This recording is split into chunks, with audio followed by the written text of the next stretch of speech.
Welcome to the Portable Classroom Max program. Modal verb, section 9, must. In this video, we are going to talk about how to use the modal verb must.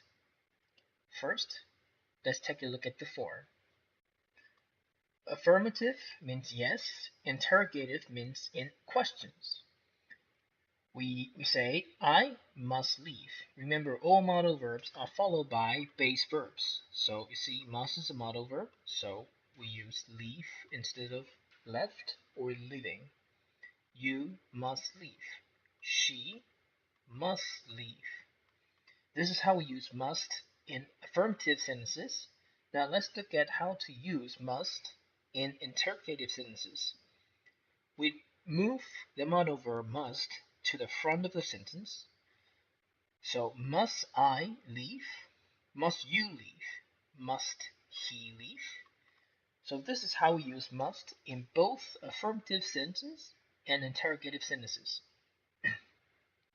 Now, let's take a look at how to use must. There are two ways of using must. Number one, must is used to express obligation or necessity. We use must to talk about something that we have to do. Now, we use must to talk about obligation, and we can easily come up with other verbs that talks about obligations or necessity as well, and we'll talk about those verbs later. Now, first, let's look at the examples down below. You must pay your taxes, says Sue. It's an obligation. Now, number two, I must defend my right to say no because I'm tired of eating dust. That's necessity. Number three, Gwen and Gleam are such a nice couple. We must visit them again. This is a good idea. You can see that we use must to express a good idea. And number four, must we tell Priest about it? It isn't really necessary. So it's about, is it really necessary? So it's about necessity.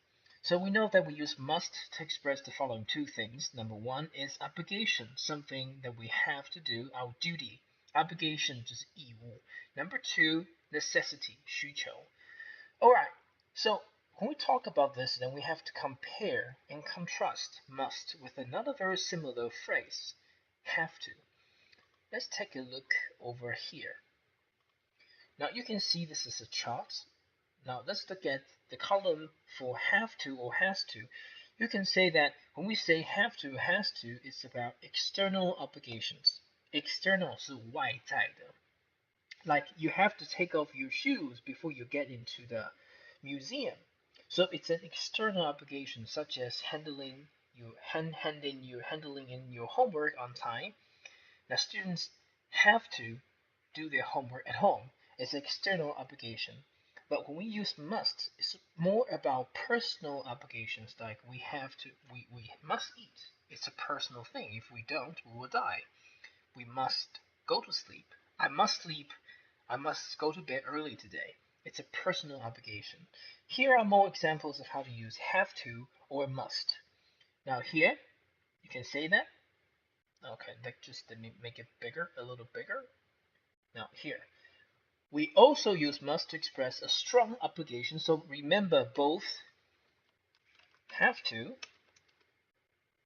and must are used to express the same thing, which is obligation. 就是义务.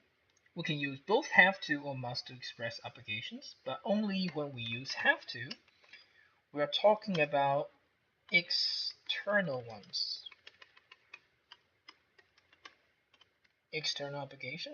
When we use must, we're talking about personal obligations. And here are examples. Let's look over here. We also use must to express a strong obligation. When we use must, this usually, not always, but usually means that some personal circumstances make the obligation necessary.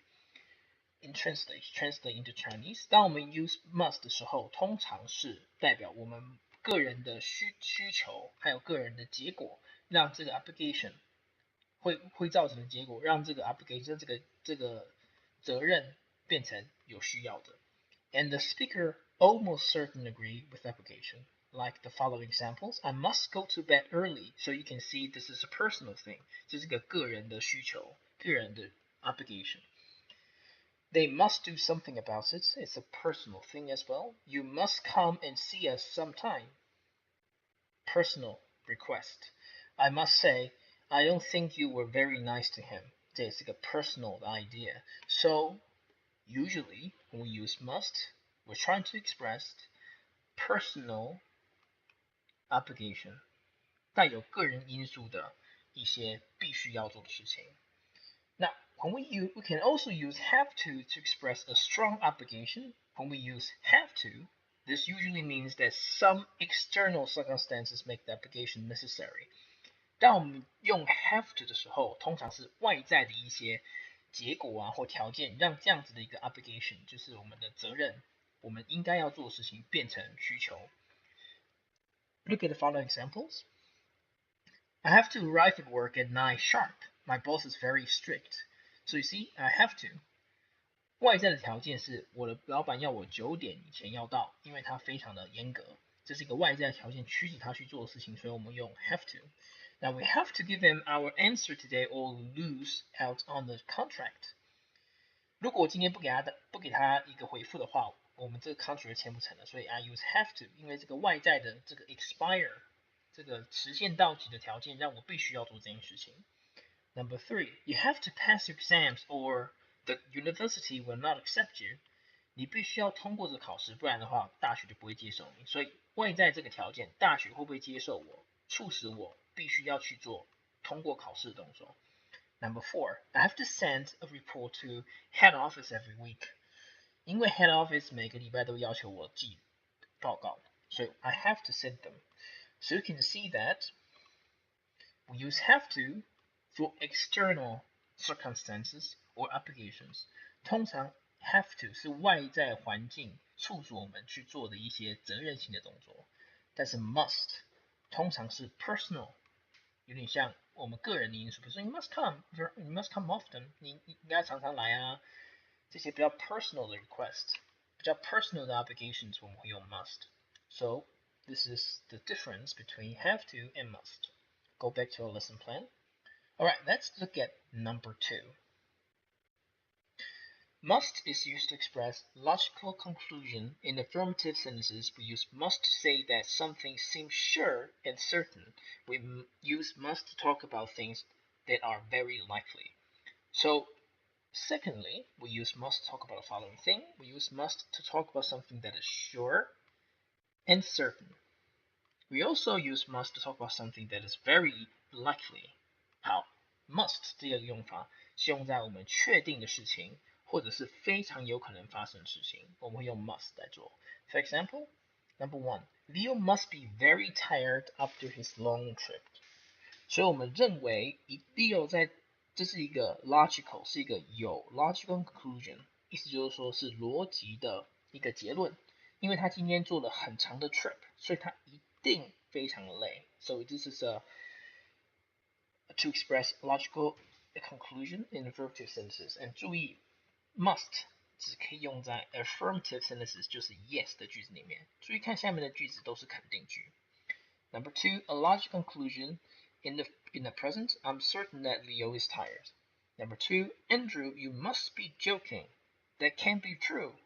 The logical conclusion in the present, I'm sure that Andrew is joking. 所以当我说这句话的时候是 I'm sure that Andrew is joking， 因为通过我逻辑的结果，我认为这是最有可能的原因。So this is the situation that we have to use must to express logical conclusion in affirmative sentences. 记得一定要是 yes 的 sentences. We use must to say that something seems sure and certain. We use must to talk about things that are very likely， 非常有可能的东西，在逻辑的思考之后。那否定句怎么办呢？ Okay, here it comes. We use can.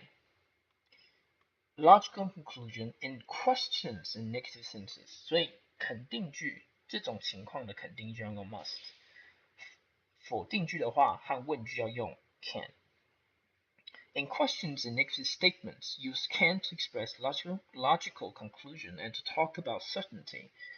第一个句子是错的。Number 1 is wrong. You can see that. Somebody is pushing my motorcycle down the street and I wonder who that must be. Should be who that can be. So the correct sentence is Somebody's pushing my motorcycle down the street and I wonder who that can be. This is a negative sentence. Look at number 2. Instead of saying this one, we have to say this one. It can't be Jane at the door. It's only 4 p.m. and she is supposed to get here at 7 o'clock. Negative sentence, we do not use must. For a logical conclusion, something that seems sure or certain. In questions and in negative sentences, we have to use can. So remember,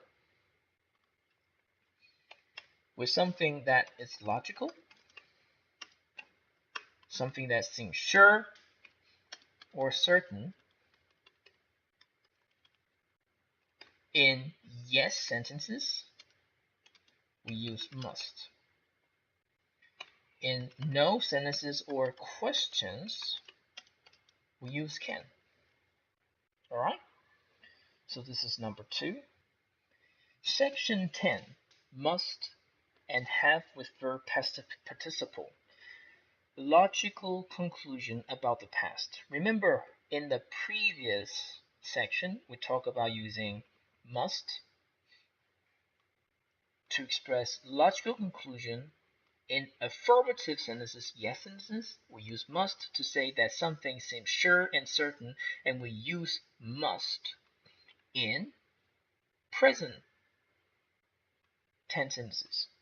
So a logical conclusion in the present, we have to use must. In questions and negative sentences, we use can. Also express something that happens now. How about the past? We have to use must, have, and verb past participle. So before we get into this, let's organize everything. So for logical conclusion, something seems sure and certain, we know that we use yes. We use must with yes sentences. We use can with no sentences or questions. And we also know that we use must in the present. This in the present as well. How about for something that happened in the past? So we use must. Let's put it here. We use must have with verb past participle for something in the past. So you can see that must have with verb past participle, we use this phrase in the past.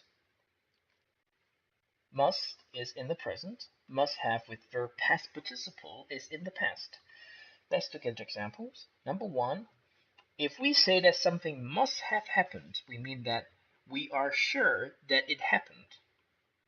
In affirmative sentences, the same. We can only use must have with verb past participle in affirmative sentences. 这个等于是刚刚第二个解释，就是用在逻辑结果之后的表示我们认为是一定的可能的事情。Must 用在现在时 ，a must have with verb past participle 用在过去式一样，只能够用在 affirmative sentences，就是 yes sentences。For example, Kate can't find her wallet and thinks she must have left it at home。所以她一定是把皮包留在家了，她现在已经找不到，所以这件事是过去发生的事情。Kate is sure she left his wallet at home. Number 2. Bridget says that her car is not in the garage and her husband must have taken it. So the truth is, Bridget is sure that her husband took it. So this action took place in the past. So we have to use must have with the verb past participle to express something that sure and I know it happened in the past. So remember, logical conclusion, something seems sure and certain.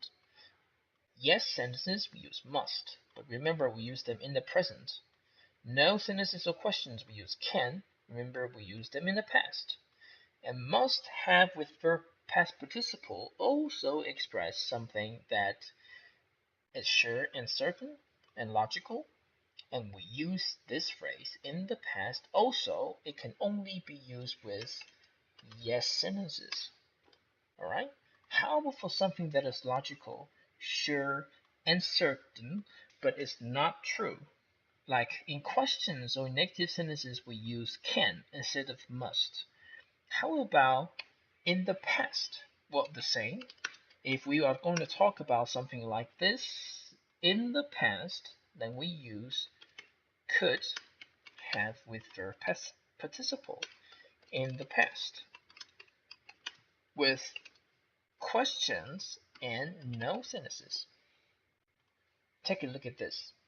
Something that we learned before. Section 2 could have a verb past participle used for referring to something in the past was not real, something that might possibly happen real.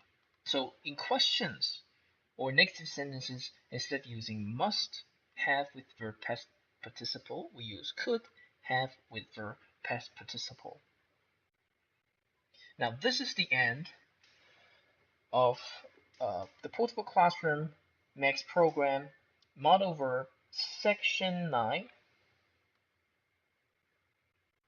must and section 10 must have with verb past participle. Thank you for your patience.